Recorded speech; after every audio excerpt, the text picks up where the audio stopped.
What's going on, my friends? Chris here. I want to bring you all an update today of Bitcoin. Right now, we're sitting at $20,911. We're up about 1.5%.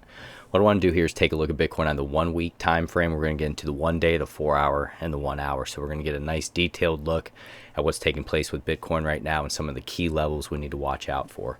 If you guys appreciate these videos, don't forget to like, subscribe, hit that notification bell. We're going to try to make it as quick as possible. I value your time, and we're going to dig into this. So first of all, guys, let's start on the weekly time frame here. So what we have to pay attention to, we are still trading below our 200-week moving average and our 50-week moving average. So Bitcoin still has a lot to do. It's trying to put in some work right here. You can see we've had some heavier volume here on the weekly, so that's a good thing. But we are still trading below that 200-week moving average, which could potentially still be a big resistance area for us. And that could be at $23,800. So we have to watch that area. If we continue to make a move here, just watch that 200-week moving average as potential resistance. Now, if we're able to get up above that and have a candle close above that, I believe that could open up the door for a nice little run to up to around $30,000. If we're able to get first over that 200-week moving average and close above it, and then this $25,000. That's the main area. Then that could open the door for a nice move up to around $30,000, maybe to $32,000, $33,000. So that's the positive case, guys, if we're able to get up above that 200-week moving average. But just realize we're still trading below it, and we still have to be cautious. Now, when we're taking a look at this here, main area that we want to hold is this double bottom that we've been dealing with here. So we put in a low, and that was roughly at about 17,637. And then we put in a double bottom to a slight higher low, potentially at around 18,154. So that's what needs to hold, and we need to get continuation out of there. Now, if we're taking a look at our indicators, for our cipher here, the VWAP is at positive 6.60, so that's good that we are in the positive there. Money flow is still in the negative, negative 10.86. And what you can see, we had a little bit of bullish divergence here, so that is a good thing there. We just want to see that money flow start getting back to the positive, or at least making its way back to the positive area. In terms of relative strength on the week, we're at 39.88 right now. So trying to get up above that critical 50 mark to show strength for the longer term. If we get into the 1 day time frame, and also, guys, let me know what you got going on today. I would love to hear it. It's always interesting to see what you guys do on the weekends. All right. So on the 1 day time frame, we have gotten up above our 50-week moving average right here, and that's going to be at about $19,670. So we need to hold that as support. That's going to be an important area, and we are still trading below our 200-day moving average, guys. So we really have to watch that. That's a big area. As you can see here, when we lost the 200-day moving average, we have essentially went down, see to where we're at right now, 56% since then.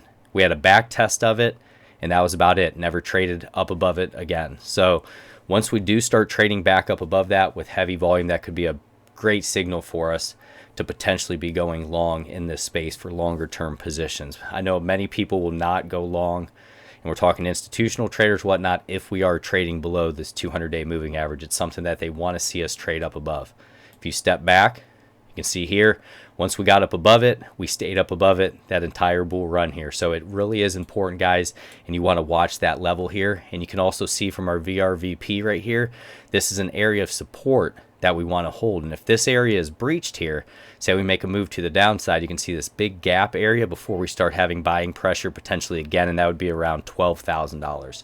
So that'd be more the downside area of target that I would have if we do break out of this range to the downside on heavy bearish volume. And what we have to do, guys, is have a plan. So we're talking about bullish scenarios and we're talking about bearish scenarios.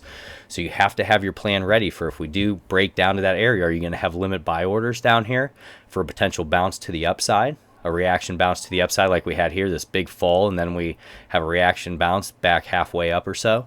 Is that something you're going to do? Are you going to wait for a break of $25,000 on heavy volume? Then you would want to get in. Or if we break that area, are you going to wait for a back test of that to try to find support before you get in? There's so many different things that you have to factor in and you have to be ready for, because we've been in this range for about 150 days or so, guys. So when it does seriously break one of these levels, that 18,000 or so and that 25,000 or so, it's probably going to be a big deal and it's going to be a big move. So you have to be prepared and you have to be ready. Now, if we take a look at our indicators here on the 1 day time frame, relative strength is going to be at 63.51, so that's good. Not too bad there. Our VWAP is going to be at positive 4.75, and money flow is going to be negative 0.86. So trying to get that into the positive, trying to work hard on that as well, looking at that money flow. That's important. Next one we're going to take a look at is the 4-hour time frame. And when you're looking at these time frames, guys, always start, at the month or the weekly and then work your way in. But you can see this range that we've just been chopping in here, guys, that 25 all the way down to around that $17,000, $18,000 is the range we're going to be looking at. Right now, VWAP's going to be at positive 4.68. Money flow is positive 3.40, so a little bit better in the shorter term there. Relative strength is going to be at 65. Main area that we would need to get up above here, you can see we're testing it. That's going to be right at around that $21,100 there. So we need to get up above that. We may get into a little equilibrium pattern here. This is possible.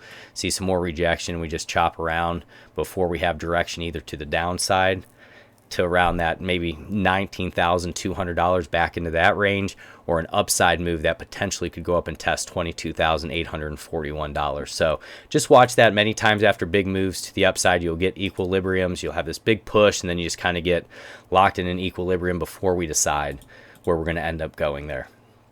Then if we get into the 1-hour time frame, 1 hour, we're trading up above our 50 moving average, up above our 200. So that's good there. Trying to get over this. Like we said, we don't want this to be a double top there. We did have some rejection. You can see these longer wicks on the top there. So something that we do want to pay attention to. Cypher is going to be at positive 1.13 for the VWAP. Money flow is going to be at positive 2.95. Relative strength is going to be at 59. And one thing I would suggest to you guys, just talking to you, and we've talked about this a little bit in the past, that these areas here, this previous all-time high around $20,000, if you're dollar cost averaging and you're in this for the longer term, this is not a terrible spot to start slowly averaging in. But the way to do that is you would have, say you have $1,000, $250 at this area, and then say we go down to $18,000, so testing the bottom of that range. You go another $250, and then you have another $250 placed at say $14,000, then another $250 down at $11,000 or $10,000, and you just try to get a good average if it does go down to that area for the next bull run, and then you'd have a nice good average that you could be able to hold for a position trade and sell into the next euphoria top if we're going to get one of those, which I do believe we'll have at another time, guys. These cycles repeat themselves. Just a lot of macro stuff going on right now. So just remember, keep the position size smaller and just realize we're in this range in this choppy market and things can be tough. So God bless you all. Don't forget to like, subscribe, hit that notification bell. Take care.